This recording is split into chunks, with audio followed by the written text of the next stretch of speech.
Saudi আরব তাবুক শাখা বাংলাদেশ আওয়ামী লীগের উদ্যোগে ঈদ পুনর্মিলনী অনুষ্ঠান অনুষ্ঠিত হয়েছে।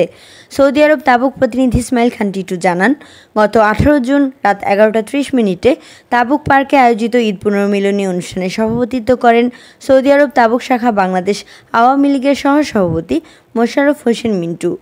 ঈদ পুনর্মিলনী অনুষ্ঠান ও সংক্ষিপ্ত আলোচনা সভায় প্রধান অতিথি ছিলেন তাবুক শাখা বাংলাদেশ আওয়ামী লীগের সভাপতি আলহাজ খলিল মৃধা।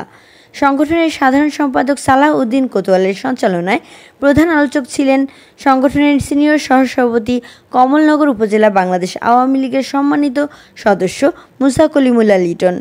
ঈদ পুনর্মিলনী অনুষ্ঠানে বক্তব্য রাখেন তাবুক শাখা বাংলাদেশ আওয়ামী লীগের সহসভাপতি ইসমাইল হোসেন মিজি, সিনিয়র যুগ্ম সাধারণ সম্পাদক জসিম কাজী, বঙ্গবন্ধু ফাউন্ডেশনের ভারপ্রাপ্ত সভাপতি শফিকুল্লাহ, তাবুক শাখা বাংলাদেশ আওয়ামী লীগের সহসভাপতি লোকমান ব্যাপারী, মোহাম্মদ শামীম মিয়া, সাংগঠনিক সম্পাদক মোহাম্মদ ওপেল, প্রবাসী কল্যাণ সম্পাদক মোহাম্মদ রেনু মিয়া, স্বেচ্ছাসেবক লীগের যুগ্ম আহ্বায়ক আরিফ হোসেন, আওয়ামী লীগের নেতা ইলিয়াস বাহার, মোহাম্মদ টিটু মিয়া, মোহাম্মদ শাহিন সহ আরও অনেক নেতৃবৃন্দ।